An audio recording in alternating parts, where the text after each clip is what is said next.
La historia de Al Capone ha sido contada durante 75 años con el mismo final. El gobierno detuvo a Al Capone por evasión de impuestos. Los hombres que lo detuvieron eran agentes del Tesoro estadounidenses, Elliot Ness y los Intocables. Pero en realidad no sucedió así.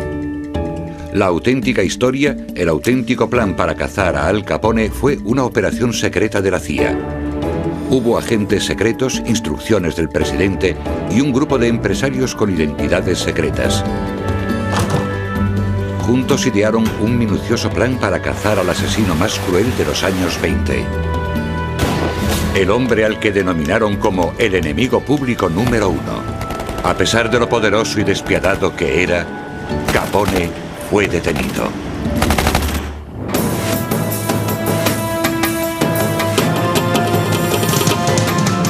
Investigando la historia. A la caza de Al Capone. En pie, por favor. La vista del juicio contra el señor Al Capone. Al Capone estaba sentado en la sala dando golpecitos en la mesa de la defensa con las yemas de los dedos. Era octubre de 1931. A sus 32 años ya era uno de los criminales más fríos y calculadores de todos los tiempos. Era responsable de 300 asesinatos y parecía estar detrás de todos los negocios ilegales de Chicago. Pero estaba en la sala por evasión de impuestos. Había costado 3 años tenerle ahí. 3 años de amenazas de muerte, trabajo secreto y planificación. Durante los últimos 70 años, los responsables de esta operación habían permanecido en el anonimato. Así era como querían que fuese. Todo empezó aquí, en Chicago, en 1924. En una ciudad que parecía dispuesta a vivir con esto, a cambio del lujo de tomar una copa. La prohibición llevaba 9 años en vigor.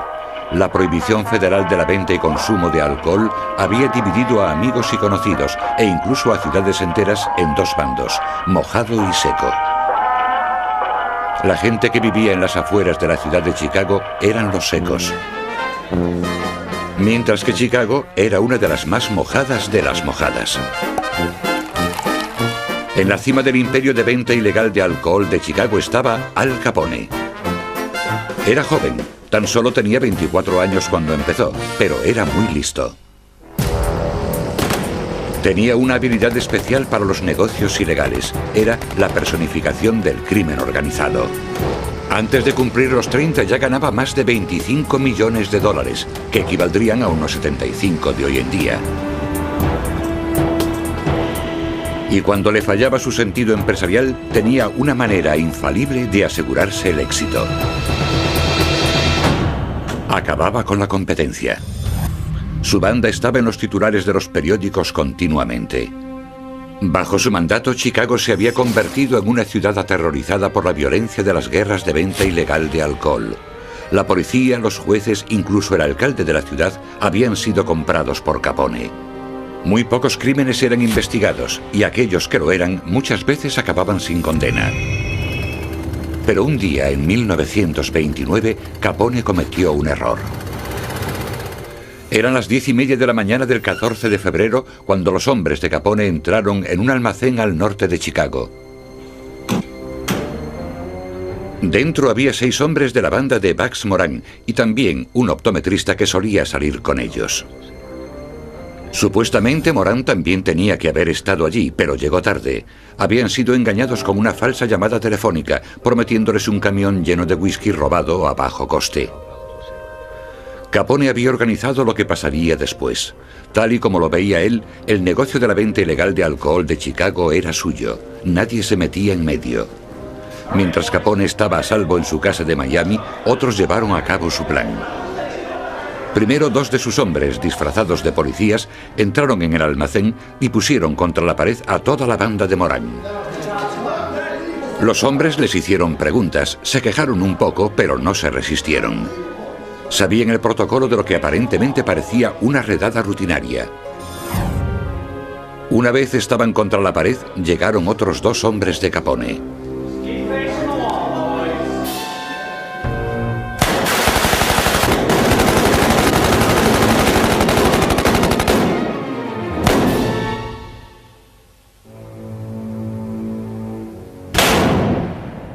Fue uno de los crímenes más brutales de toda la historia de Chicago. Las fotos de la matanza del día de San Valentín circularon por todas partes, hasta acapararon los titulares de periódicos internacionales. Cuando pasa algo tan fuerte como esto, hace que la gente se dé cuenta de las cosas. No se trataba del típico tiroteo entre bandas que puede pasar tanto aquí como en cualquier otro sitio. Hizo falta el asesinato de 7 hombres en Chicago para que se produjese una gran protesta o una protesta pública. Después de la masacre, un grupo de empresarios de Chicago hicieron una visita al nuevo presidente Herbert Hoover. La reputación de la ciudad había sido arruinada. Sus empresarios estaban en peligro, estaban hartos de Al Capone. Dennis Hoffman es profesor de criminología de la Universidad de Nebraska. En su libro Al cara cortada y las cruzadas contra el crimen, descubre lo que esos empresarios de Chicago estaban dispuestos a hacer para librarse de Capone, y el importante papel que jugaron en su detención, algo que la mayoría de las veces ha sido omitido. Hoy nos resulta raro pensar en agencias privadas librando una batalla contra el crimen. Pero en el Chicago de los años 20, los empresarios pensaban que si había un problema importante, no debería dejarse en manos de los políticos. Así que los propios empresarios formaban agencias privadas para solucionar estos problemas. Y de hecho, eso fue lo que pasó en el caso de Al Capone. Destacaban sobre todo 6 nombres: Frank Loesch, de la Asociación del Colegio de Abogados de Chicago; Samuel Insull, dueño de la empresa Commonwealth Edison; Julius Rosenwald, presidente de Sears Roebuck; Robert Isham Randolph, presidente de la Cámara de Comercio; Edward Gore, uno de los fundadores de la Comisión contra el Crimen de Chicago; y George Paddock, agente de bolsa. Antes de la masacre eran empresarios. Ahora estaban a punto de convertirse en miembros de un grupo parapolicial. Más adelante, un artículo periodístico los bautizará como los 6 misteriosos. La mayoría de los 6 misteriosos eran acérrimos republicanos, así que obviamente simpatizaban con el presidente Hoover. Armados con las fortunas que habían amasado y sus contactos políticos, los 6 hombres tenían reuniones clandestinas. Con valentía y prudencia, al estar en juego la seguridad de sus familias, continuaron reuniéndose en secreto. Por el momento, Capone tenía otras preocupaciones. Había oído que 2 amigos, John Scalise y Albert Anselme, planeaban matarlo para tomar el control del imperio de venta ilegal de alcohol. Capone celebró una cena para demostrar a los miembros de su banda lo que les hacía a los traidores. Se rió y bebió con los 2 hombres, y entonces, después de cenar, cogió un bate y se puso a dar vueltas en torno a la mesa.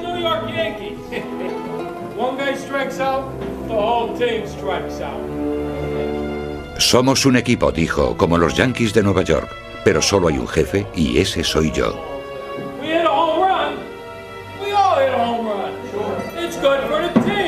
Cuando llegó junto a los 2 hombres, levantó el bate y los golpeó hasta la muerte.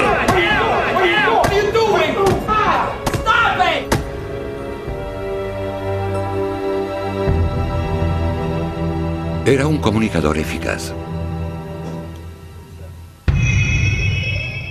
En el despacho oval, el presidente Hoover llamó al secretario del Tesoro, Andrew Mellon, para su ritual diario de ejercicio matinal y conversación. Y le preguntó lo mismo que le preguntaba todos los días: ¿has detenido ya a ese tal Capone? Aún faltaban meses para el crack de la bolsa, que supuso el comienzo de la Gran Depresión en el país.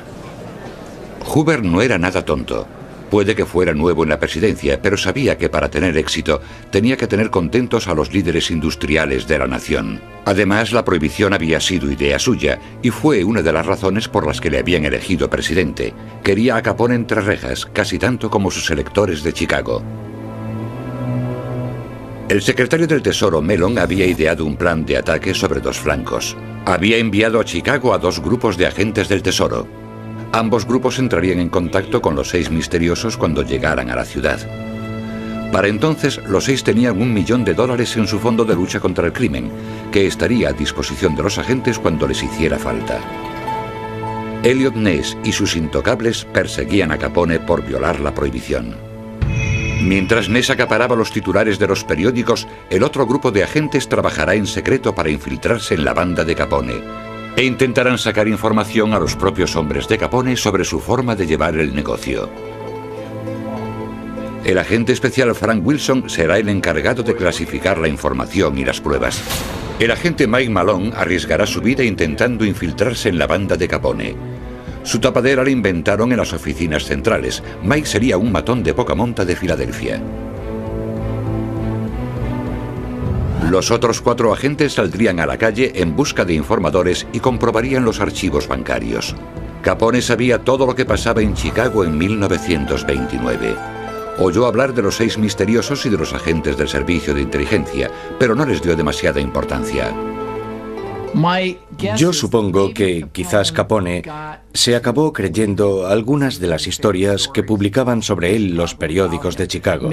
Quizás creyera que era omnipotente o que los federales no podían tocarle o que estaba por encima de la ley.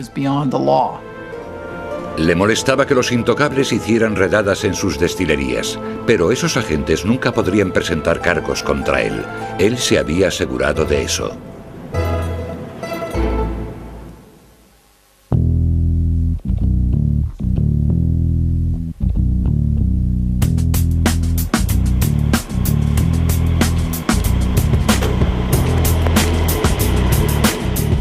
Sin duda, Al Capone suponía una amenaza para la sociedad.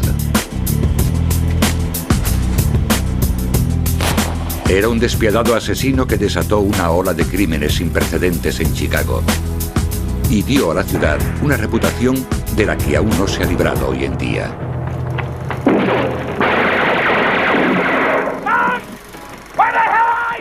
Pero esto no explica por qué las películas y los programas de televisión continúan fantaseando con su imagen, o por qué hay gente que aún cree que es un héroe popular.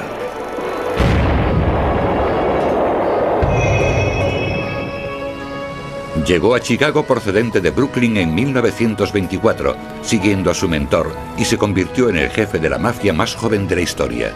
Ya tenía una cicatriz en su mejilla izquierda procedente de una pelea a navajazos que le daría el mote de cara cortada para el resto de su vida. A medida que iba ascendiendo en los escalafones criminales, se dio cuenta de que tenía una habilidad especial para los negocios. Parecía estar hecho de la misma pasta que otros presidentes de empresas, excepto por una cosa: su forma de despedir a los traidores o de tratar a la competencia provenía de la parte más oscura de su alma, una que solo conocen los asesinos. La lealtad a Capone era el único seguro de vida que tenía su gente. Los que se arriesgaban a ser sus enemigos no tenían ninguna posibilidad de seguir con vida. Sus crímenes eran fríos y despiadados. En 7 años fue el responsable de más de 300 asesinatos de Lampa. Pero Capone no se veía a sí mismo como un criminal. Creía que era lo bastante listo y carismático como para ser popular. La gente lo trataba como a un famoso. No se comportaba como un asesino. Si no hubiera sido por la matanza del día de San Valentín, las cosas en Chicago habrían seguido así durante mucho tiempo.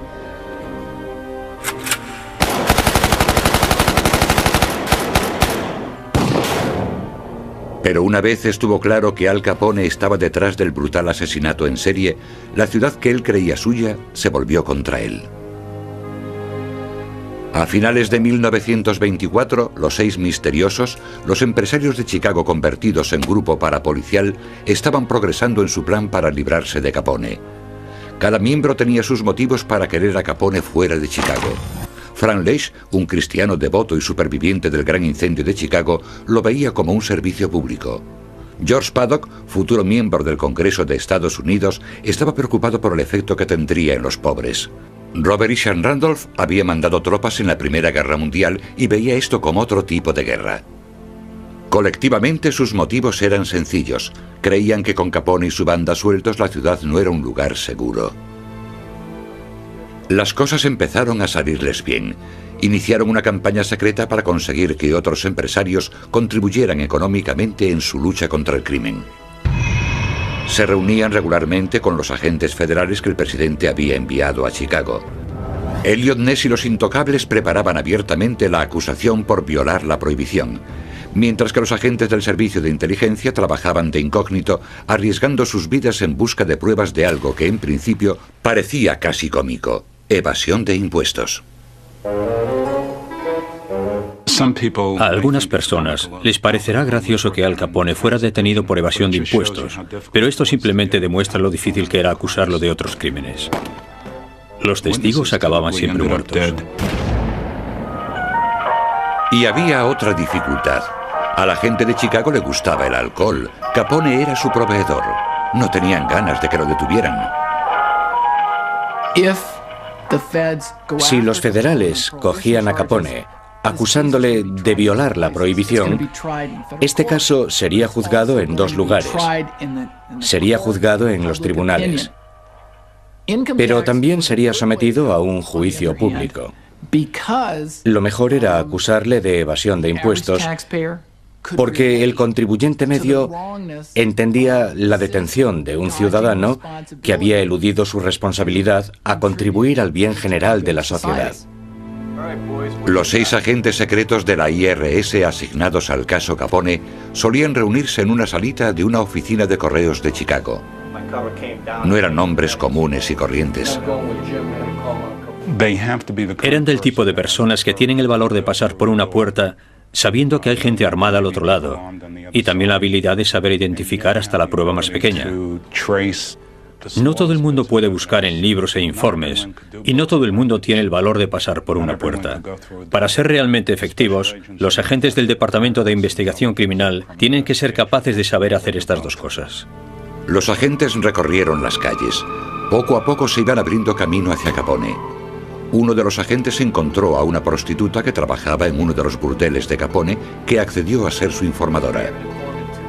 Frank Wilson, el jefe de la investigación, tenía a otro, el dueño de un circuito de carreras con Capone. Se llamaba Eddie O'Hare. Arriesgando su vida, O'Hare jugó en ambos bandos. Eddie O'Hare había estado trabajando en Chicago con la mafia de Capone durante años y entonces colaboró por motivos personales. Yo creo que en parte porque quería lavar su imagen y en parte porque quería que su hijo fuera a la Academia Naval de Annapolis y obviamente sabía que no dejarían entrar allí al hijo de un socio del crimen organizado. Así que contactó con el IRS y empezó a cooperar con ellos como informador confidencial para el caso de evasión de impuestos, proporcionándoles información de distinto tipo y gran parte de ella fue crucial para la investigación. El agente Mike Malone eligió el trabajo más arriesgado de todos, porque si lo pillaban sería asesinado. Se alojó en el Hotel Lexington, la oficina central de Capone, y con el dinero de los 6 misteriosos empezó a hacerse amigo de la banda. Una noche la banda invitó a Malone a una de las fiestas de Al. Malone estaba preocupado. Había oído lo que Capone le había hecho a los traidores en una de sus fiestas. Y se había descubierto quién era Malone. Decidió esconder una pistola en su cinturón por si acaso.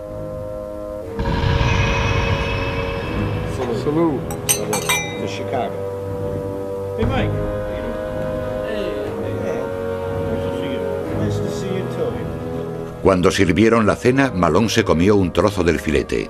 Nunca había probado un filete tan especiado. Y se atragantó. Y entonces su pistola se cayó de la funda que tenía en el cinturón, pero afortunadamente nadie lo vio. La pistola acabó sobre sus piernas y pudo volver a colocarla en su sitio antes de que nadie viese que la tenía.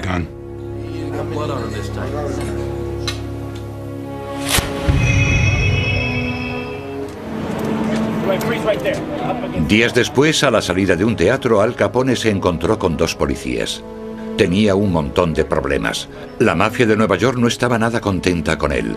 Por su afán de protagonismo había atraído toda la atención hacia las mafias. Los crímenes se le habían ido de las manos. Estaba avisado. Afectado por todo esto, Capone organizó su propio arresto por posesión ilícita de armas y fue encerrado. En marzo de 1930, mientras estaba en la cárcel, los agentes de inteligencia del IRS hicieron su primera incursión en el imperio Capone. La mano derecha de Capone, Frank Nitti, fue declarado culpable de evasión de impuestos y condenado a 1 año y medio de cárcel. Un mes después hubo otra detención. Uno de los socios de Capone, Jay Gusick, fue condenado a 5 años de cárcel por evasión de impuestos. Un mes después le tocó el turno al hermano de Al, Ralph. fue condenado a 3 años de cárcel. Los cimientos de la organización estaban empezando a tambalearse, pero el jefe iba a ser más difícil de derrocar. Tenía una manera infalible de protegerse. Su verdadero nombre nunca era utilizado en pagos y libros de contabilidad. No tenía una cuenta en el banco, no había nada que le pudiera relacionar con un ingreso. En público, Capone se mostraba seguro de sí mismo. Yo creo que tenía que haber estado ciego si no vio lo que estaban haciendo. Estaban atacando ese frente y estaban consiguiendo condenarles. Esto no era algo pasajero. No iba a pasar lo de siempre, que cuando fuese juzgado, el jurado le apoyase y le declarasen inocente. Aparentemente seguro de sí mismo, Capone tenía que estar sintiendo la presión. Había subestimado a los agentes del IRS. Ahora sus hombres de más confianza y su hermano ya no estaban con él. Cada vez se estaban acercando más.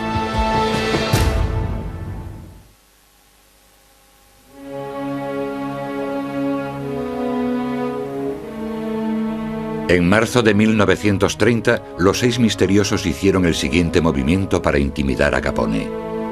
Uno de los miembros de los 6 misteriosos era Frank Loes. Estaba en los 6 misteriosos y también era jefe de la Comisión contra el Crimen de Chicago. La Comisión contra el Crimen de Chicago, un organismo de control privado, publicó una lista de enemigos públicos con los nombres de los 28 peores criminales de Chicago. Varias veces durante el año siguiente, Al Capone se ganará su puesto de enemigo público número 1. El gángster, que siempre reivindicaba su legitimidad, era ahora públicamente nombrado la persona más peligrosa de Chicago. Yo creo que ser un gángster debe de ser algo muy complejo en lo que se refiere a la personalidad. Por un lado, estás involucrado en actividades ilegales. Estás quebrantando la ley de todas las formas posibles. Estás metido en violencia, etcétera, etcétera, etcétera. Por otro lado, por tu propia autoestima, probablemente te guste caer bien a la gente, ser respetado en cierto sentido. A nadie le gustaría que sus hijos creyeran que su padre era un gángster, sino que se dedicaba a otra cosa, a poder ser buena.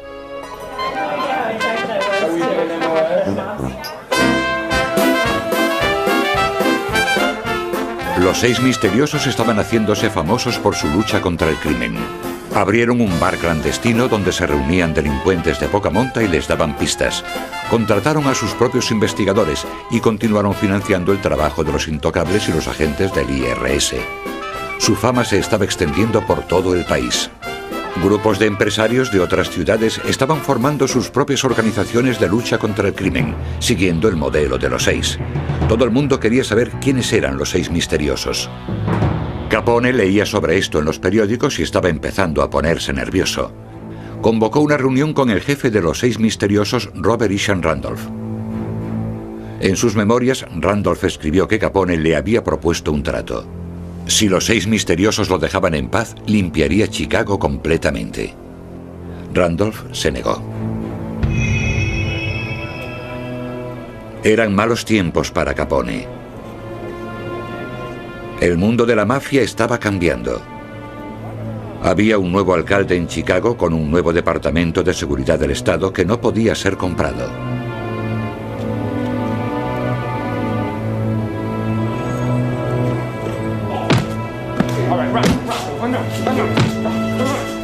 Su modo violento de hacer negocios estaba empezando a quedarse obsoleto incluso entre los gángsters. Y ahora lo estaban amenazando con encerrarlo durante mucho tiempo. Capone estaba quedándose sin opciones. Llamó a su abogado y organizó otro encuentro, esta vez con el jefe de los servicios de inteligencia del IRS, Frank Wilson. Capone quería hacer un trato. Estaba dispuesto a pagar al fisco cerca de $1,5 millones si abandonaban la investigación y no le procesaban. Pero Wilson no estaba interesado. Al salir del despacho, Capone se paró junto a él y le susurró al oído: ¿Qué tal está su mujer, Wilson? Cuídese mucho.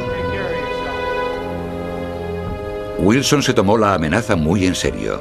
Sabía lo que Capone era capaz de hacer. Pero tal y como él lo veía, los agentes del IRS no necesitaban hacer un trato con Capone. En The Hawthorne Smoke Shop había pruebas irrefutables de su culpabilidad y estaban a punto de salir a la luz. Mike Malone fue el primero que oyó hablar de ellas, una noche que estaba tomando copas con uno de los hombres de Capone. «Esos agentes no son tan listos», dijo el gángster. Le habló a Malone de un libro de contabilidad que la policía había confiscado en una redada en una casa de apuestas ilegal de Capone llamada The Hawthorne Smoke Shop.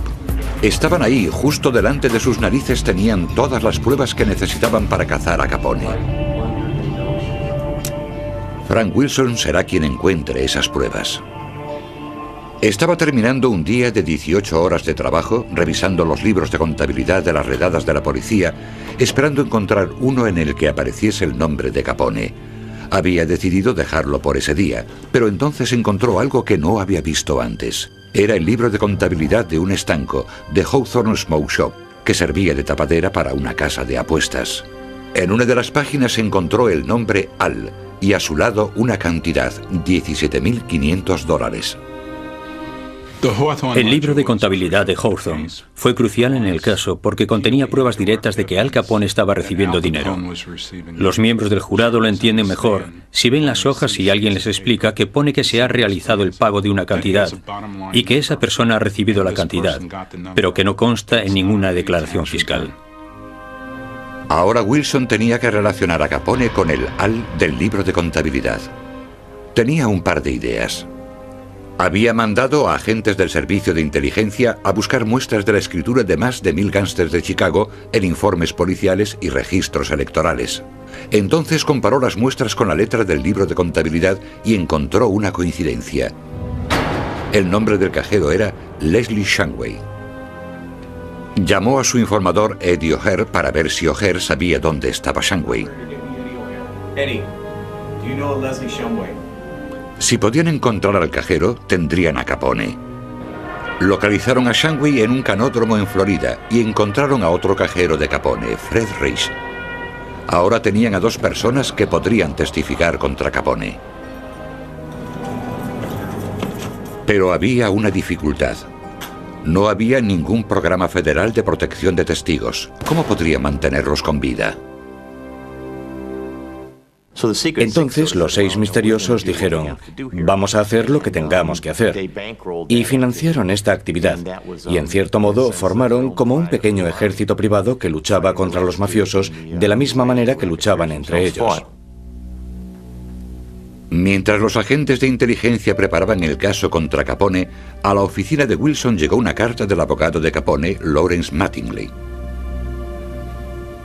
Contenía un informe anual de los ingresos de Capone de los últimos 5 años. Capone, cuya fortuna ascendía a más de $25 millones, estaba dispuesto a declarar haber ganado $226.000 en 4 años. ¿Por qué el propio abogado de Capone mandaría a los investigadores pruebas incriminatorias contra su cliente? El propósito de esa carta era que Mattingly y Capone aclarasen sus deudas fiscales fuera de los tribunales. Estaban intentando llegar a un acuerdo amistoso. Y bueno, hoy en día muchos contribuyentes llegan a acuerdos con el IRS. La División de Inteligencia y la División de Investigación Criminal no aceptaron el dinero a cambio del procesamiento. Porque si no, todo el mundo que cometiese el delito de evasión de impuestos podría simplemente decir, vale, pagaré ahora lo que se supone que tenía que haber pagado desde el principio. El caso contra Al Capone se estaba haciendo cada vez mayor. Desesperado, su abogado hizo otra llamada. Esta vez al fiscal. Capone estaba dispuesto a hacer un trato. De hecho, llegaron a un trato. Y el trato era que Capone se declararía culpable e iría 2 años y medio a la cárcel. Por tanto, la condena sería mucho más leve. La negociación de la sentencia era una forma de demostrar a la gente que Al Capone no era invencible y que iba a ir a la cárcel. Solo había un problema. La gente que había ideado el plan para cazar a Capone 3 años antes, el gobierno, los 6 misteriosos y los agentes, habían arriesgado mucho para atraparlo.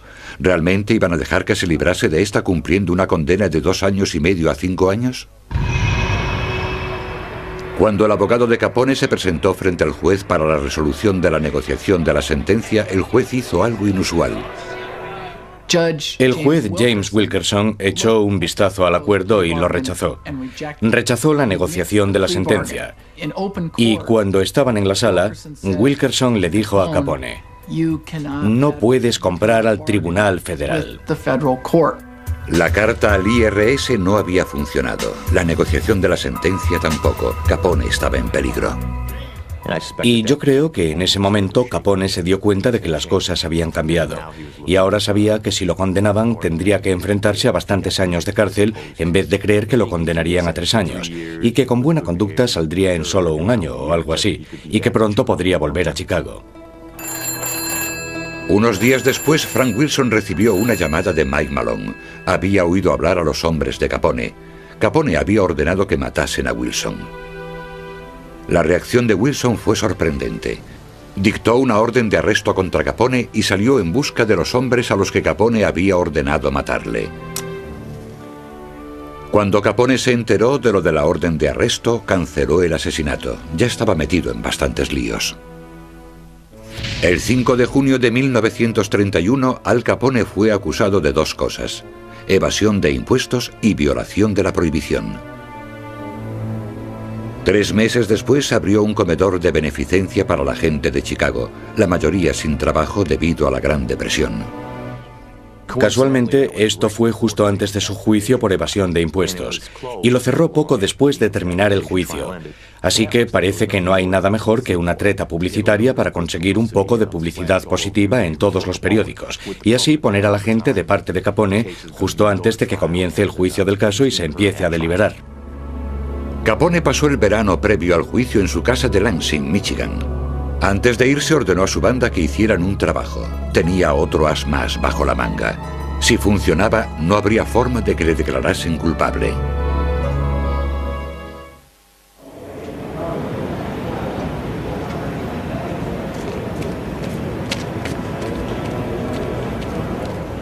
Frank Wilson, agente de los servicios de inteligencia, llegó al juzgado del condado de Chicago el 6 de octubre de 1931 por la mañana temprano. Nadie lo detuvo. Nadie sabía quién era. Elliot Ness también estaba en la sala, pero solo como espectador. Los 2 equipos de agentes federales habían hecho su trabajo. Ness y los intocables presentaron 5.000 acusaciones contra Capone por violación de la prohibición. Frank Wilson y los agentes del IRS citaron a 75 testigos para el caso. Para cuando acabara el juicio, habrían demostrado que Capone había ganado al menos $1 millón en sus 7 años como jefe de la mafia de Chicago. Después de sopesar ambos casos, el juez decidió que el de evasión de impuestos era el más contundente. Este sería un día glorioso para Wilson, los agentes del IRS y los 6 misteriosos. En el caso de que fuera declarado culpable de evasión de impuestos, Capone se enfrentaría a hasta 34 años de cárcel y una multa de $90.000. Irónicamente, en la calle, la banda de Capone estaba luchando la que será su última batalla en torno a la venta ilegal de alcohol en Chicago. Cuando esta haya acabado, Capone será el único caudillo en pie. Los periódicos publicaron que Capone parecía seguro de sí mismo cuando entró en la sala. Frank Wilson, sentado en la mesa de la defensa, sabía por qué.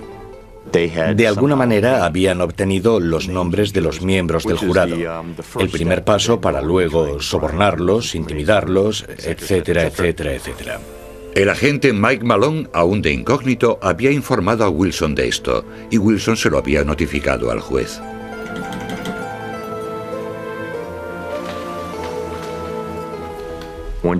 Cuando el juez Wilkerson se enteró de esto, decidió cambiar las listas del jurado. Cambió la lista de su sala con la de otro juez y llegó un grupo de gente totalmente nuevo, otros miembros del jurado diferentes. Y esto debió de ser una auténtica sorpresa para Capone y sus hombres, que estaban intentando sobornar al jurado. El juicio de Capone siguió adelante con un nuevo jurado, con el que los periódicos se divirtieron mucho. Parecía cosa de justicia divina que el hábil Al Capone tuviera que ser juzgado por un grupo de campesinos vestidos prácticamente con andrajos. Había 3 pruebas clave: la carta del abogado de Capone estimando los ingresos de Capone en $50.000 al año durante 4 años, y el testimonio de los 2 testigos principales, los cajeros de Capone, Reese y Shanway. Los abogados de Capone parecían haber sido pillados por sorpresa con la acusación de evasión de impuestos. Consiguieron que unos corredores de apuestas testificaran lo mucho que Capone había perdido, pero esto era prácticamente irrelevante. A pesar de todo, Capone mantuvo la compostura, pareciendo casi desinteresado en determinados momentos. Capone no tuvo ninguna reacción visible durante el juicio. Quiero decir, una vez más, esto es lo que pasa cuando eres un gángster. Es parte del trabajo. Siempre van a ir detrás de ti, y en este negocio, sobre todo, es importante no perder los nervios y no demostrar que te han pillado.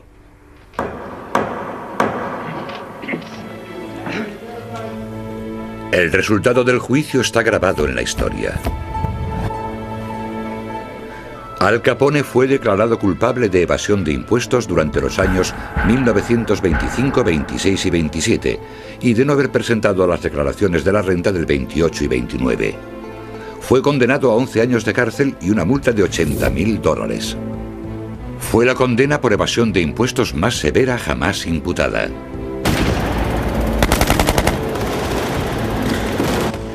La evasión de impuestos puede parecer un final pobre para uno de los gángsters más crueles de todos los tiempos, pero cumplió su función. O quizás no. El profesor de la Universidad de Nebraska, Dennis Hoffman, posee información secreta que, según él, da un nuevo giro al caso Capone. El profesor Hoffman cree que aunque el caso de la evasión de impuestos era lo bastante sólido como para condenar a Capone, el gobierno tenía otro as bajo la manga, por si acaso. Puede que el caso contra Capone no fuera sobre la violación de la prohibición, pero, según el profesor Hoffman, la administración local había llenado el jurado con un grupo de hombres que estaban totalmente en contra del alcohol. Formaban parte de un sistema instaurado en Chicago mediante el cual se aseguraban de que los vendedores ilegales de alcohol como Capone fuesen a la cárcel sin importar los cargos que se les imputaran. Puede que a los ojos de los periodistas el jurado de Al Capone pareciese formado por simples campesinos, pero en realidad, para un vendedor ilegal de alcohol como Capone, eran mucho más peligrosos, un grupo de moralistas partidarios de la prohibición. Si eres un gángster importante y vas a ir a juicio, no esperes tener todos los derechos que te garantiza la Constitución. ¿Quién sabía lo del jurado de partidarios de la prohibición en el juicio de Capone y quién no? ¿Acaso lo sabía el juez que rechazó la acusación de violación de la prohibición y aprobó la de evasión de impuestos? ¿El fiscal? ¿Hasta oídos de quién llegó? Estas preguntas todavía no tienen respuesta. El 24 de octubre de 1931, el reinado de Al Capone en Chicago llegó a su fin. El hombre que tuvo a la ciudad a sus pies durante casi una década iba finalmente a ingresar en prisión. Los periódicos de Chicago celebraron el fin de la era Capone. En una entrevista sobre el juicio, Capone dio un último saludo, no a los agentes del tesoro, Elliot Ness y los intocables, a quienes la historia considerará como sus archienemigos, sino a los empresarios de Chicago a los que él respetaba, los 6 misteriosos. Yo creo que la contribución principal de Elliot Ness y los intocables fue atentar lo más posible contra la fuente de ingresos principal de Al Capone. No secaron Chicago, no eliminaron totalmente la habilidad de Capone para producir alcohol o ganar dinero, pero dificultaron sus actividades, entorpecieron sus operaciones, pero al final todo eso fue secundario comparado con la acusación por la que le condenaron, la evasión de impuestos.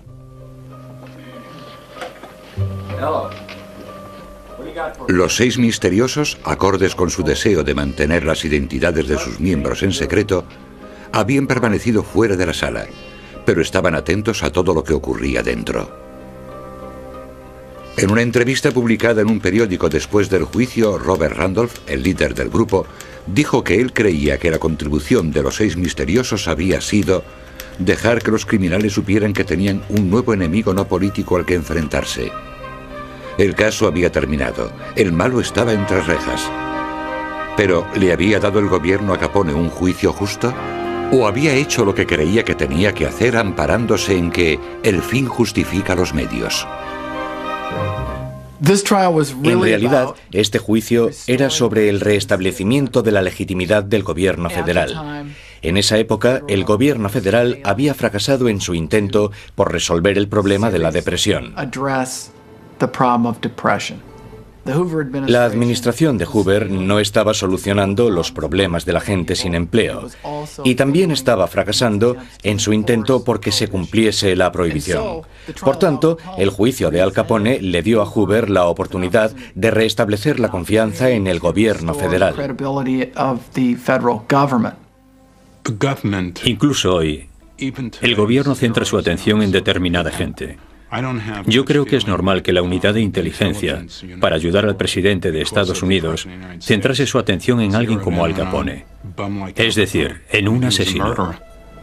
Después de su condena en 1931, Al Capone fue enviado a la cárcel de Atlanta y luego a Alcatraz para cumplir sus 11 años de condena. Un día en 1939 empezó a estar confuso. No podía hablar. Le diagnosticaron neurosífilis, una enfermedad que había contraído de joven. En 1939, incluso el gobierno federal reconoció que ya no constituía una amenaza para nadie. En realidad, lo dejaron salir antes porque sabían que ya no iba a volver a Chicago a ponerse al mando de lo que ahora era una banda liderada por Frank Nitti. Nitti se quedó con todo lo que Capone había construido y después de la prohibición consolidó esta organización. Entonces Capone no suponía en absoluto un peligro público. Su mujer y su único hijo, Sonny, lo llevaron a su mansión de Florida, donde murió de un ataque al corazón el 25 de enero de 1947. Tenía 48 años. Tras la condena de Capone, muchos norteamericanos contactaron con el IRS, ansiosos por pagar los impuestos que debía su delincuente. La cantidad recaudada fue superior al $1.000.000.